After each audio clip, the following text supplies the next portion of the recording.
이르시되 나는 부활이요 생명이니 나를 믿는 자는 죽어도 살겠고 무릇 살아서 나를 믿는 자는 영원히 죽지 아니하리니 이것을 내가 믿느냐. 아멘. 인간의 생사복을 주관하시는 하나님 아버지, 하나님의 크신 사랑을 진심으로 감사드립니다. 우리에게 영벌이 아닌 영원한 생명을 허락하셔서 천국 백성으로 인쳐주심을 진심으로 감사드립니다. 이 시간 천국 백성들이 하나님의 성을 찬양하기 위하여 이 자리에 모였사오니 성령 하나님께서 역사하시사 신령과 진정으로 드려지는 귀한 예배 될 수 있도록 우리의 심령을 붙잡아 주시옵소서. 모든 말씀 예수 그리스도인 받들어 감사하며 기도드렸사옵나이다. 아멘. 찬송가 579장 찬송드리겠습니다.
내 부모를 공경하라.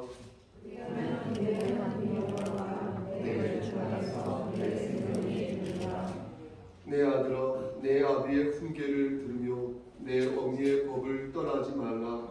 이는 내 머리에 아름다움하며 내 목에 금사슬이니라. 너를 낳은 아비에게 청종하고 내 늙은 어미를 경히 여기지 말지니라. 내 부모를 즐겁게 하며 너를 낳은 어미를 자녀들아 주 안에서 너희 부모에게 순종하라. 이것이 옳으니라. 내 아버지와 어머니를 공경하라. 이것은 약속이 있는 청결력이니 이로써 내가 잘되고 땅에서 장수하리라. 아멘. 이 시간 천천히 십계명을 낭독하겠습니다. 제1 시작. 제1은 너는 나 외에는 다른 신들을 내게 두지 말라. 제2는 너를 위하여 새긴 우상을 만들지 말라. 제3은 너는 내 하나님 여호와의 이름을 막론되게 부르지 말라. 제4는 안식일을 기억하여 거룩하게 지키라. 제5는 내 부모를 공경하라. 제6은 살인하지 말라. 제7은 간음하지 말라. 제8은 도둑질하지 말라. 제9는 내 이웃에 대하여 거짓 증거하지 말라. 제10은 내 이웃의 집을 탐내지 말라. 아멘. 시간 우리를 인도하여서 박승자 권사님 기도 인도하시겠습니다.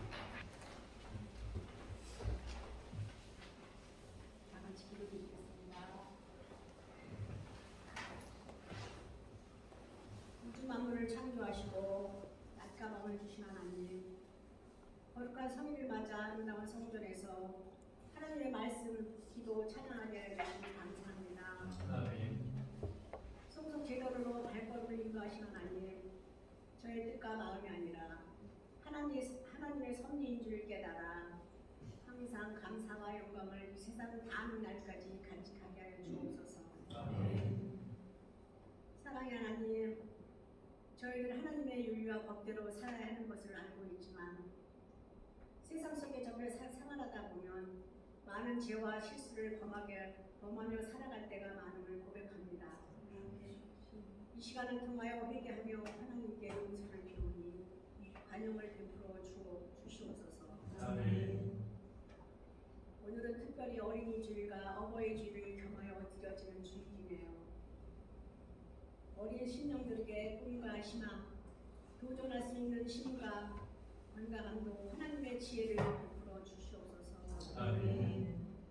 집사님, 권사님들에게도 늘 깨어서 기도하며 은혜 충만한 삶을 영위할 수 있도록 강권적으로 인도하여 주시옵소서.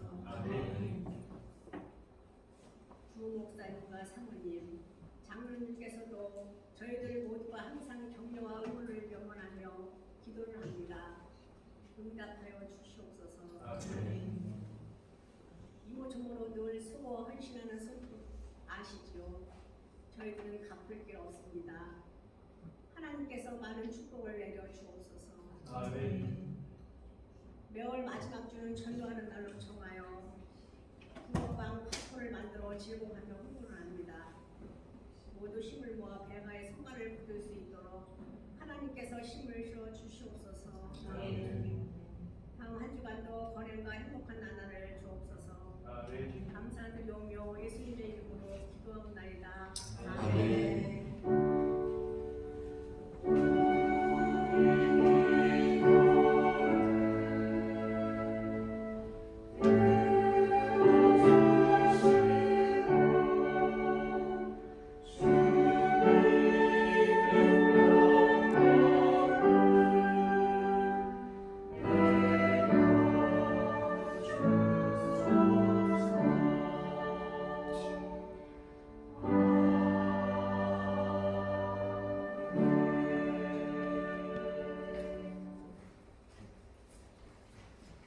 하나님, 이 시간 정성을 다하여 하나님께 예물을 바칩니다. 이 예물 위에 함께 하시사 오병이어의 기적을 일으켜 주시고 하나님 나라가 놀랍게 확장되어진 역사 일으켜 주시옵소서. 하나님, 바친 손길에 함께 하시사 저들의 곳간에 쌀이 떨어지지 아니하도록 하시고 저들이 이 세상 살아갈 때에 아름다운 지위를 획득할 수 있도록 주여 축복하여 주시옵소서. 바치지 못한 손길 위에도 하나님께서 함께 하시사 저들에게도 한결같은 은혜를 베풀어 주셔서 물질적으로 어려워하지 않고 또한 시험에 들지 아니하도록 저들의 마음도 만져 주시옵소서. 이 시간을 간절히 바라보는 것은 우리 박승자 권사님과 그의 가정을 위해 기도합니다. 하나님께서 함께 하시사 권사로서 세워주셨사오니 하나님 신앙의 모본이 될 수 있는 삶을 살 수 있도록 하시고 그가 거한 그 자리에서 예수 그리스도의 향기를 발할 수 있도록 주여 그의 삶을 선도하여 주시옵소서. 헌상연으로 수고한 우리 서빈이와 우리 규린에게도 함께 하시사 복의 복을 더하여 주시고 아브라함의 허락하신 믿음을 더하여 주시고 저들의 삶을 끝까지 책임져 주시사 아버지 21세기의 기수가 되어서 하나님께 영광을 돌리는 귀한 아들, 딸 될 수 있도록 주여 저들의 삶을 축복하여 주시옵소서. 하나님 구하지 못한 여러 기도 제목이 있지만 하나님께서 모두 하나님의 필연적인 뜻 안에서 이루어 주시고 열매 맺어 주실 줄 믿습니다. 하나님 우리가 기도하여 늘 간청하여 늘 말씀 보며 성령 충만한 삶을 살 수 있도록 주여 우리의 삶을 이 교회 공동체 위에 역사하여 주시옵소서. 모든 말씀 예수 그리스도의 이름으로 감사하며 기도드려 싸움나이다. 아멘.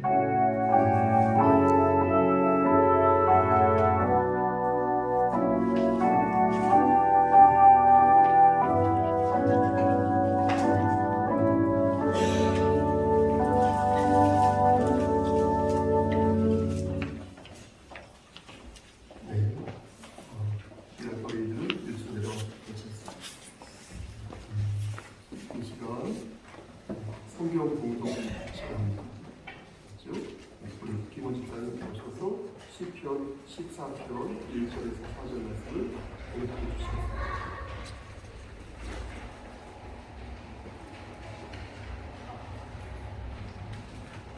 시편 14편 1절에서 4절까지 말씀입니다. 구약 성경 811쪽에서 2쪽 사이에 있습니다. 시편 14편 1절에서 4절 낭독하겠습니다. 어리석은 자는 그의 마음에 이르기를 하나님이 없다 하는도다. 그들은 부패하고 그 행실이 가증하니 선을 행하는 자가 없도다. 여호와께서 하늘에서 인생을 두어 살피사 지각이 있어 하나님을 찾는 자가 있는가 보려하신즉 다 치우쳐 함께 더러운 자가 되고 선을 행하는 자가 없으니 하나도 없도다. 죄악을 행하는 자는 다 무죄하냐. 그들이 떡 먹듯이 내 백성을 먹으면서 여호와를 부르지 아니하는도다. 이 시간 성가대 찬양하겠습니다.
이 양한나 집사님에게 함께 하시사 저들이 하나님으로부터 받은 그 달란트를 아름답고 값지게 잘 사용할 수 있도록 은총 베풀어 주시옵소서.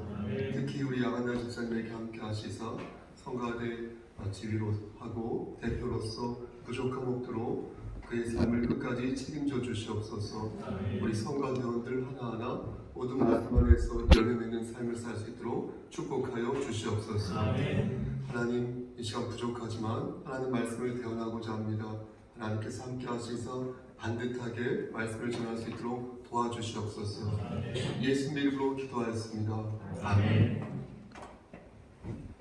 성경에는 여러 비유적인 표현이 나오는데요. 대부분 주옥 같은 표현이고요.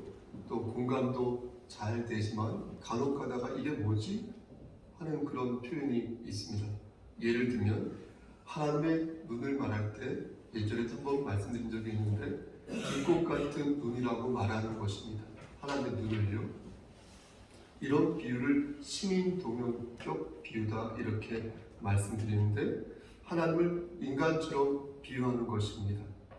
그러니까 불꽃 같은 눈이라고 할 때 하나님이 인간처럼 실제 눈을 가지고 있다라는 말이 아니라 인간을 뚜렷이 보고 계시다는 것을 강조하기 위해서, 그래서 사람들에게 효과적으로 알리기 위해서 그렇게 비유한 것입니다.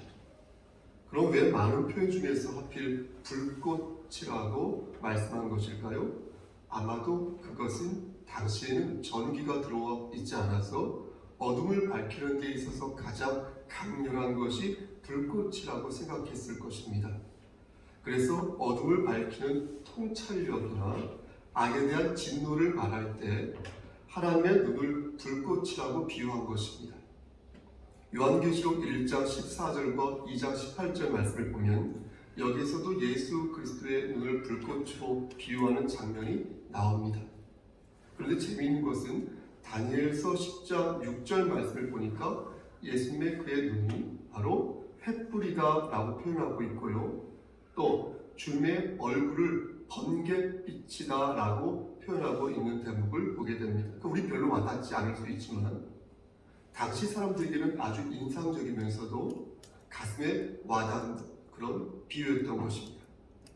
하나님께서는 불꽃 같은 눈으로 어디까지 보실 수 있냐면 신명기 11장 12절 말씀을 보니까 내 하나님 여호와께서 돌봐주시는 땅이라. 여기부터 중요한데요.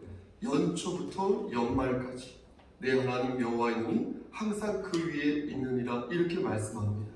그러니까 하나님께서 불꽃 같은 눈으로 연초부터 연말까지 보신다는 것입니다.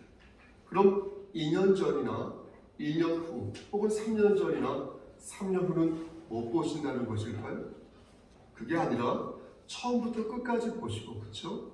처음부터 끝까지 보시고 완전하게 저와 여러분들을 꿰뚫어 보신다는 것을 지금 대유적으로 비유하고 계신 것입니다. 이렇게 하나님께서는 우리의 인생을 보시는데 이것을 아는 자는 지혜로운 사람이지만 이것을 모르는 자는 어리석은 사람이다 이렇게 말씀드릴 수 있겠습니다. 잠언 6장 16절 말씀에서 그리고 19절 말씀을 보면 악인의 7가지 모습이 나오는데요. 저는 이 표현이 새록새록 가슴에 새겨집니다. 여러분 들어보십시오. 악인의 7가지 모습. 악인에게는 첫째, 교만한 눈이 있다고 합니다. 교만한 눈. 머릿속에 그림이 그려지시죠? 둘째, 악인은 거짓된 혀가 있습니다. 셋째, 악인에게는 무죄한 자의 피를 흘리는 손이 있고요.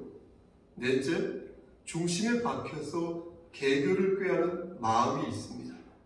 그리고 다섯째, 악으로 달려가는 발이 있고요.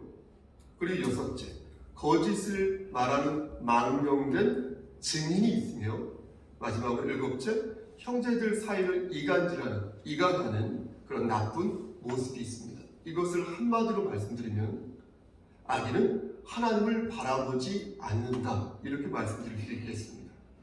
거꾸로 표현하면 악인은 하나님께서 자신을 보고 있다는 사실을 믿지 않는다 이렇게 말씀드릴 수도 있을 것 같습니다.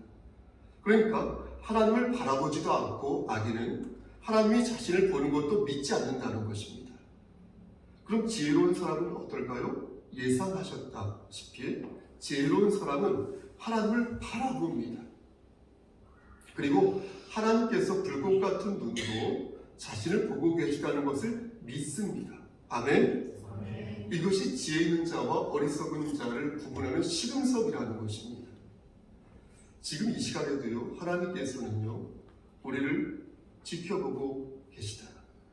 이것을 믿는 분이 있고요, 다 믿으시겠지만 혹여나 반대로 그렇게 생각하지 않는 사람이 있을 수도 있다는 것입니다. 그게 바로 지혜 있는 자와 그렇지 못한 자의 차이, 그것을 구분하는 방법이다. 이렇게 말씀드릴 수 있겠습니다. 오늘 본문을 보시겠습니까? 오늘 본문 1절 말씀을 보면 어리석은 자는 그의 마음에 이르기를 하나님이 어떻다? 그렇죠. 없다 하는도다. 그들은 부패하고 그 행실이 가증하니 선을 행하는 자가 없도다. 이렇게 말씀하십니다. 그러니까 어리석은 자는 하나님이 없다고 말하는 것입니다. 하나님을 바라보지 않으니까 하나님이 없는 것이죠. 하나님이 없다고 하니까 하나님을 바라보지 않게 되는 것입니다. 그러다 보니까 나쁜 일은 서슴지 않는 것입니다. 아무도 없고 원래부터 없었으니 죄를 지어도 죄책감 안 드는 것입니다. 그래서 어리석은 자는 여러분 어떻습니까? 막 살아도 된다고 생각해요. 막 살아도 된다고 생각합니다. 그리고 삐뚤어져도 된다고 생각합니다. 마귀에게 자신의 영혼을 내어주어도 된다, 괜찮다, 문제없다라고 생각합니다. 하나님을 바라보지 않고 하나님께서 자신을 봐주시도 않는다고 생각하여서 원래부터 그랬으니 모든 것이 잘못되어도 자기 잘못은 아니다, 이렇게 생각합니다. 그럼 어리석은 자들은 하나님이 아예 없다고 생각하는 것일까요? 그렇지는 않습니다. 어리석은 자도 하나님의 존재 자체는 부인하지 않습니다. 그들이 마음속으로 하나님이 없다고 말하는 것은요, 여러분 보십시오. 그것은 하나님이 계신 것은 알고 있지만요, 자신의 마음속에서 하나님을 지우겠다는 것이에요. 지우겠다. 하나님 마음에 들지 않으니까 하나님의 존재 자체를 원망하겠다는 것입니다. 그래서 그들은 의도하여 부패한 것이고 작정하여 삐뚤어진 것이며, 그래서 가증한 행동을 끊임없이 지향하는 것입니다. 계속. 교회가 여러 부분에서 사람들의 입에 오르내릴 때가 요즘 많이 있지 않습니까? 그런데 여러분 가만히 보십시오.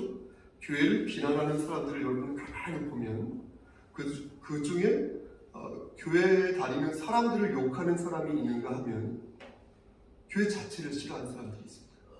여러분 그렇지 않습니까? 여러분 교회 자체를 싫어하는 것은요, 교회의 머리 되시는 예수 그리스도를 애당초 부정한다는 것이거든요. 그렇지 않습니까? 따라서 보십시오. 우리는 교회를 비난하는 그런 분들을, 그런 사람들을 좀 더 지혜롭게 분석할 필요가 있다는 것입니다.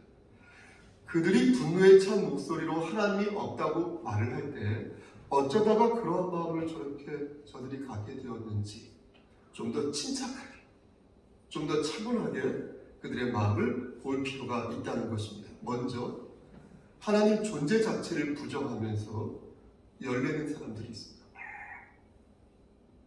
이런 불의와는 상종하지 않는 것이 좋습니다.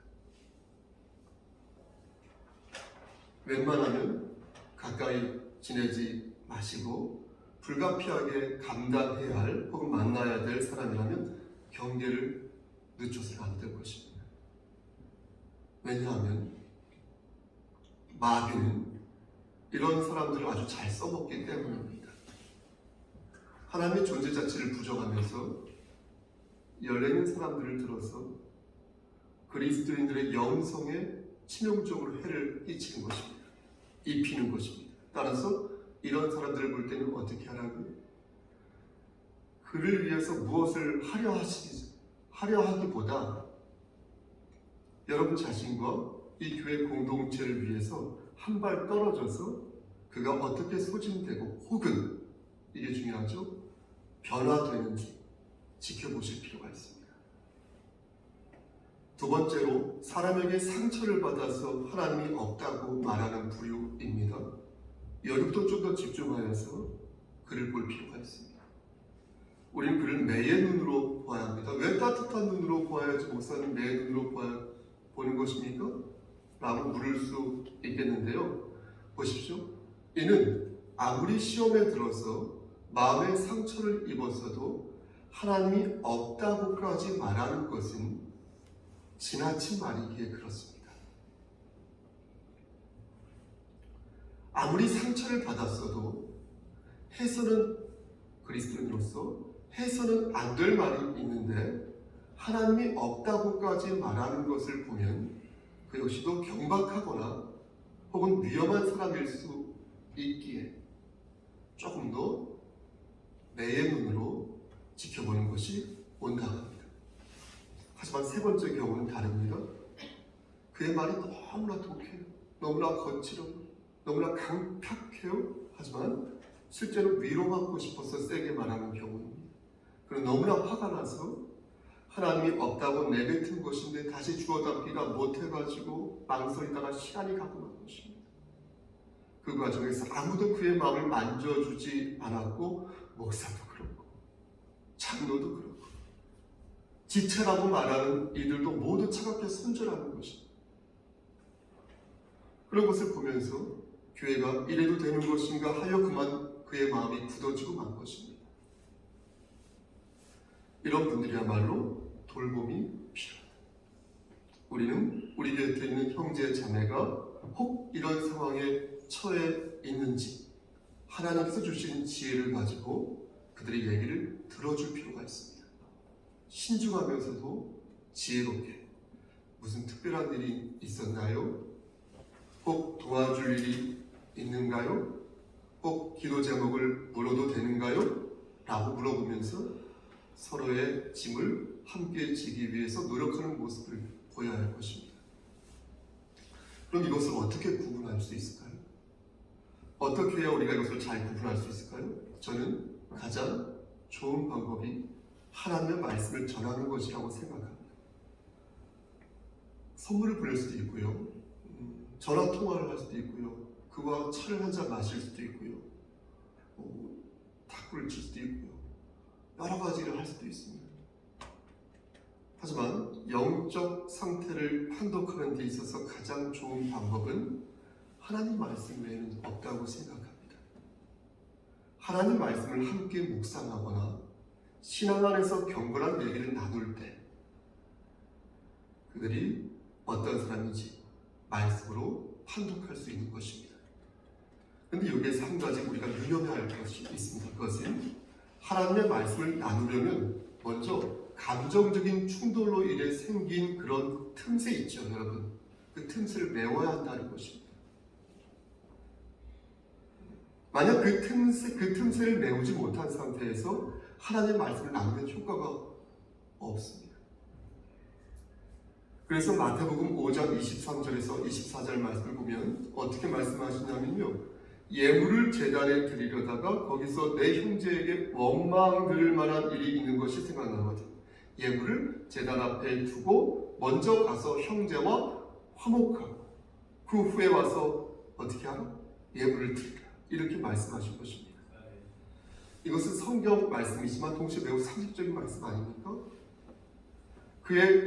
그와의 감정을 이렇게 정리하지 않은 상태에서 여러분 어떻게 긴밀한 대화를 나눌 수 있습니까? 남자친구와 혹은 남편과 말다툼을 하였는데 감정을 추스르지 않고 어떻게 남자친구와 그 남편에게서 사랑하는 자들아 내 영혼이 잘된 것 같이 내가 범사에 잘되기를 원합니다 라고 말할 수 있겠습니까? 매우 힘든 일이죠. 하나님의 말씀을 들을 때 여러분 옥토의 마음을 가져야 한다라는 말씀, 이 말씀도 그래야 하나님 말씀이 귀에 들어온다는 이 말씀도 이와 같은 맥락에서 이해할 수 있는 것입니다. 감정을 소홀히 하여 그의 마음을 만지지 못하면 예상치 못한 문제가 발생한다는 것입니다. 그런데 여기서 한 가지 사실관계를 말씀드리면 마태복음 5장 23절 말씀에서 너의 형제에게 원망을 들을 만한 일이 있는 것이 생각나거든. 그렇죠? 이렇게 말씀하신 것으로 보아서 미안하다고 말해야 할 사람은 여기 보십시오. 가해자라는 것입니다. 그러니까 가해자가 사과를 해야 하는 것이 맞다라는 것입니다. 그러면 가해자가 사과를 해야 할 때까지 피해자는 무작정 기다려야 하는 것일까요? 보십시오. 여기에서 성숙한 그리스도인과 성숙하지 못한 그리스도인이 구분됩니다. 성경은 기본적으로 심은 대로 거둔다는 그 말씀을 원칙으로 두고 있습니다. 심은 대로 거둔다. 심은 대로 거둔다. 그러므로 그와 화해하는 것은 별도로 죄를 지었으면 마땅히 벌을 받아야 하는 것이 원칙입니다. 하지만 그리스도의 사랑을 받은 자가 먼저 손을 내밀어서 그를 용서하고 그를 먼저 위로한다면 여러분 그것처럼 아름답고 선한 그리고 멋진 모습이 어디 있을까요? 그러므로 저는 오늘 본문을 들어 여러분들에게 권면하는 것입니다. 우리는 모두 어리석은 자가 될 수 있습니다. 여기서 저도 마찬가지입니다. 하지만 그때도 넘지 말아야 할 선이 있다는 것을 우리 기억해야 한다는 것입니다. 넘어서는 안 됐어요. 그리고 돌봄이 필요한 형제에게 먼저 손을 내미는 것은 그리스도인이 가져야 할 아주 아름다운 모습이라는 것입니다. 왜 나만 손해를 봐야 돼요? 라고 생각하지 마시고 내가 먼저 그에게 손을 내밀 때 그것이 나에게도 득이 된다는 것을 우리 그리스도인들은 기억해야 한다는 것입니다. 아멘. 다음으로 2절 말씀을 보시겠습니까? 2절 말씀을 보면 여호와께서 하늘에서 인생을 굽어 살피사 지각이 있어 맞죠? 하나님을 찾는 자가 있는가 보려 하신즉 이렇게 말씀합니다. 그러니까 하나님께서는 하늘에서 인생을 이렇게 굽어 살피신다는 것입니다. 굽어 살핀다는 말은 뭐예요? 높은 사람이 아랫사람을 내려본다는 거잖아요. 상세하게 이렇게 헤아린다는 거지 않습니까? 아랫사람을 여기에서는 인생이라고 말하고 있는데 원어 성경을 찾아보니까 인생이란 아담의 후손, 즉 인류를 가리킨다는 것을 알 수 있습니다. 그럼 왜 하나님께서는 인류를 굽어 살피시는 것일까요? 그 이유는 인류가 지각이 있으니까. 지각이 있죠? 인류가 이 지각이 있기에 하나님께서는 인류가 사람들이 당신을 찾는지 보시려고 우리의 마음을 헤아려 보신다는 것입니다. 상세하게. 지각이란 무엇입니까? 사물의 이치를 알고 분별하는 능력을 지각이라고 하지 않습니까? 그런데 성경에서 말씀하는 지각은 하나님을 찾는 능력을 말합니다. 그러니까 지각이 있으면 하나님을 찾게 되고요. 하나님을 찾으면 지각이 생긴다는 것입니다. 반대로 어리석은 사람들은 하나님을 찾지 않으니까 뭐가 없어요? 지각이 없는 거예요. 지각이 없는 거예요. 지각이 없으니까 하나님을 찾지 못하는 것입니다. 그런데 여러분 3절 말씀을 보시겠습니까? 3절 말씀을 보면 이해가 좀 안 됩니다. 하나님께서 분명히 인간에게 지각이 있는지 굽어 살피시겠다고 말씀하셨는데 3절 말씀을 보면 그런 사람이 하나도 없다고 말씀하고 있는 것입니다. 그렇죠? 저는 앞에서 우리가 최선을 다해서 그리스도인의 모습을 보여야 한다고 말씀드렸는데 그렇다면 최선을 다하는 우리의 모습 따위는 하나님께서 인정하시지 않겠다는 것이지 이게 이해가 안 되는 것입니다. 우린 나름 노력하고 있는데 하나님을 찾는 자가 하나도 없다고 하나님께서 단정하시니까 그럼 우리는 뭐가 되는 것인지 묻지 않을 수가 없는 것입니다. 특히 3절 말씀 보시면 3절 말씀에서 앞에서 다 치우쳐라는 이 어절의 말이 있죠. 이 다 치우쳐라는 이 어절이 전 마음에 걸리는 것입니다. 다 치우쳤다는 이 말의 원뜻은 이렇게 한쪽으로 치우쳤다, 기울었다는 뜻이 아니라 등을 돌리고 멀리 가버렸다는 원뜻을 가지고 있습니다. 그러니까 하나님을 찾기는커녕 등을 돌리고 하나님을 아예 떠났다는 것입니다. 그걸 어떻게 하냐면 선을 행하지 않아서 알 수 있는데 그래서 이런 행동을 보면 그가 지각이 없다는 것을 알 수 있다는 것입니다. 이게 무슨 말씀인지는 알겠어요. 그렇죠? 그런데 하나도 없다고 하시니까 그럼 우린 뭔가? 라고 자꾸 묻게 되는 것입니다. 여러분 그렇지 않습니까? 하나님을 등지고 멀리 가버린 사람이라면 그런 말을 들을 수 있겠는데 이렇게 주일을 성수하고 하나님께 예배드리기 위해서 아침 일찍부터 오시면 우리가 들을 때는 좀 이해가 안 가지 않습니까? 여러분 그런데 여기에 진리의 말씀이 있다는 것입니다.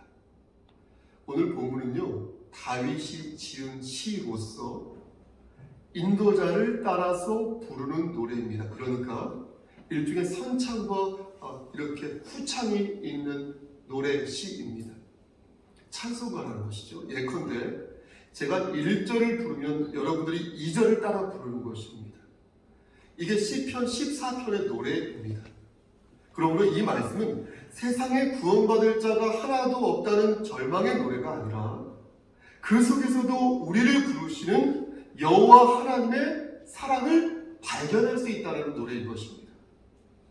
선을 행하는 자가 하나도 없다고 1절을 부르면 하나님이 피난처가 되셔서 우리를 선한 곳으로 이끄신다고 2절을 부른다는 것입니다. 그럼 그 사랑이 무엇이겠습니까? 로마서 3장 10절에서 12절 말씀을 보면 기록된 바 의인은 없나니 하나도 없으며 깨닫는 자도 없고 하나님을 찾는 자도 없고 다 치우쳐. 여기서도 또 다 치우쳐가 나와요. 다 치우쳐 함께 무익하게 되고 선을 행하는 자는 없나니 하나도 없도다. 하나도 없도다. 이렇게 말씀합니다. 여러분 신기하지 않습니까? 사도 바울은 로마서 3장을 집필하면서 오늘 본문 말씀인 시편 14편을 인용했다는 것입니다. 그러니까 다윗이 쓴 시를 묵상하면서 사도 바울은 모든 사람이 죄 안에 있으니 우리는 모두 죄인이다. 이것을 강조하였던 것입니다. 여러분, 하나님께서는 왜 이 말씀을 사도 바울에게 기록하라고 말씀하신 것일까요? 사도 바울로부터 1000년 전에 기록된 시편 14편을 하나님께서는 왜 들어 사용하신 것일까요? 그리고 그 후로 2000년이 지난 2023년 오늘 며칠이죠? 예, 오늘 왜 하나님께서는 이 말씀을 성목사에게 대언케 하신 걸까요? 당시 유대인들은 자신들은 이방인들과 다르다고 생각했습니다. 잘 들으세요. 조금 말씀이 지루하더라도 3000년 전에 다윗 때의 사람들이나 2000년 전에 사도 바울 때의 사람들이나 저들은 자신들을 멋진 존재라고 생각했어요. 아주 숭고한 존재라고 생각했습니다. 자신들이 아브라함의 혈통을 받은 자로서 뭔가 특별하고 대단한 존재다라고 생각했습니다. 그때 다윗은 말한 것입니다. 그렇지 않아. 지각이 있는 자는 하나도 없어. 그래서 하나님을 찾는 자가 아무도 없어. 그리고 사도 바울이 그것을 바통을 받아서 이어서 말한 것입니다. 의인은 없으니 하나도 없어. 유대인이나 헬라인이나 모두 죄 아래 있으니 그러니 그대들은 자신을 특별한 존재라고 생각하지 마시기를. 이렇게 말한 것입니다. 말씀 마칩니다. 사랑하는 성석교회 성도 여러분, 그럼 우린 누구입니까? 의인은 없나니 하나도 없다고 말씀하셨는데 그렇다면 우린 누구입니까? 지각이 없고 하나님을 찾는 자가 하나도 없다고 말씀하셨는데 그럼 저와 여러분은 누구입니까? 많이 알려진 라틴어 중에 코람데오라는 그런 말이 있습니다. 코람데오.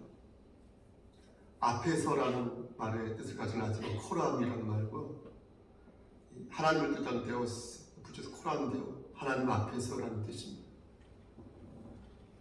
우리가 하나님 앞에서 있으면 우리는 세상에서 가장 지혜로운 사람이 될 수 있다는 것입니다. 아멘. 하지만 반대로 인간 앞에서라는 말이 있습니다. 코람 호미니부스, 인간 앞에서. 만약 우리가 인간 앞에서 눈치를 보고 우리가 인간 앞에서 재롱을 떨고 우리가 인간 앞에서 좌지우지 될 때 그러면 우리는 정말로 어리석은 존재가 되고 만다는 것입니다. 그렇다면 여러분 지금 누구 앞에 계십니까? 다시요. 여러분 지금 누구 앞에 있습니까? 하나님 앞에 있습니까? 아니면 인간 앞에 있습니까? 하나님의 눈치를 보고 있습니까? 인간의 눈치를 보고 있습니까? 하나님을 삶의 우선순위로 두고 있습니까? 아니면 그 반대입니까? 사랑하는 성도 여러분, 저는 오늘도 발인 예배를 드리고 왔습니다. 올해는 처음으로 장례 집전을 하고 왔습니다.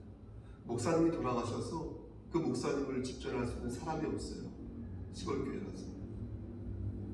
그리고 제가 노회장인데 총회에서 가실 수 있는 분이 한 번도 안 계시죠. 그래서 제가 새벽 4시 반에 가서 발인 예배를 인도하고 왔습니다. 그 모습을 보면서 나이 드신 권사님들이 막 우시더라고요. 목사님 한 분이 시골에서 30년, 35년 넘게 목회를 하시던 분인데 가셨습니까? 인간적으로 얼마나 슬프겠습니까? 저도 그 모습을 보면서 작년에 있었던 일들이 쭉 생각나면서 눈물이 나더라고요. 인간적으로도. 근데 그 권사님들이 하시는 말씀이 그럼에도 불구하고 당신들은, 그 권사님들은 하나님 앞에서 하나님을 바라보며 신앙생활을 하였기에 결코 넘어지지 않겠다, 이렇게 다짐하시는 걸 보았습니다. 그분들 연세가 89 되시는 것 같았어요. 목사님 돌아가신 목사님은 81살이셨고요. 그러면서 한 번 더 저 역시 마음에 다짐해 보는 것입니다. 제가 저에게 묻는 거예요. 성 목사, 너는 인간 앞에서 인간의 눈치를 보며 인간의 죄 떨고 있는 것인가? 아니면 하나님 앞에서 하나님을 삶의 우선순위로 두며 하나님을 기쁘시게 하는 삶을 살고 있는가? 정말로 내가 어리석은 자가 아니라 지혜로운 자가 되고 싶다면 하나님의 자녀답게 하나님께서 주시는 그 지혜로 이 세상을 밝히며 맡겨진 사명을 기쁨으로 감당해야 될 것이 아니겠는가? 그러한 마음으로 여러분들께 권면하는 것입니다. 여러분, 지금도 우리를 불꽃 같은 눈으로 지켜보고 계시는 여호와 하나님을 의심하지 마시고 하나님 앞에서 여러분이 맡겨진 그 사명을 올곧하게 반듯하게 감당하신 여러분 되시기를 저좀 보시고요. 우리를 죄에서 구속해 주신 주 예수 그리스도의 받들어 간절히 축원합니다. 아멘. 기도하십시오. 하나님, 좁은 입으로 하나님 말씀을 드러나였습니다. 하나님 바라보면서 천국을 소망하는 우리 모두가 될 수 있도록 주의 은총 베풀어 주시옵소서. 예수 그리스도인 받들어 감사하며 기도드렸사옵나이다. 아멘.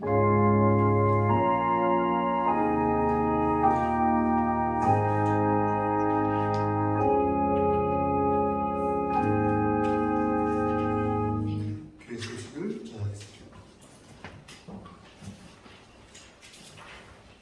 소식 전해드리겠습니다.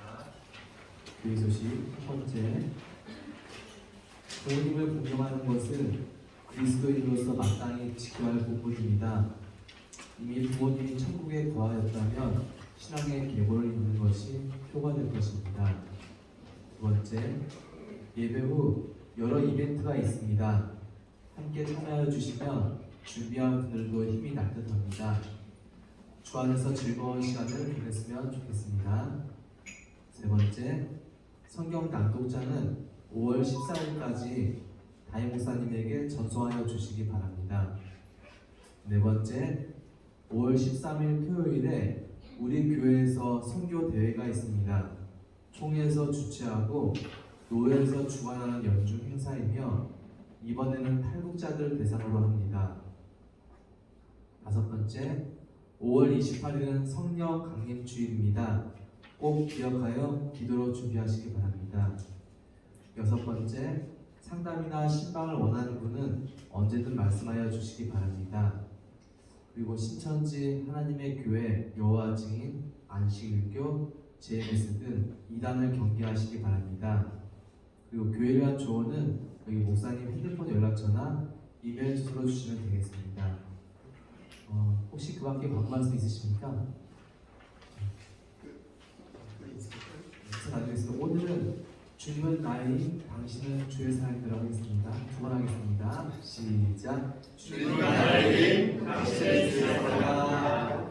주님은 나의 당신은 주의 사람이다. 오늘 맛있는 것도 있나요? 너무 기대가 됩니다. 다 같이 일어나셔서 찬송가 53장을 드리겠습니다.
아버지 하나님의 만극하신 그 사랑하심과 성령 하나님의 교통하시고 인도하시는 모든 역사하심이 하나님 말씀 안에서 천국 백성으로서 우리가 거한 그 자리에서 예수 그리스도의 향기를 바라여 서기를 소원하는 여기 모인 성도와 그들의 가정과 이 재단과 이 나라 위에 특히 우리 어린아이들 머리 위에 우리 권사님들 머리 위에 하나님의 사랑하심이 세세토록 함께 계실지어다. 아멘.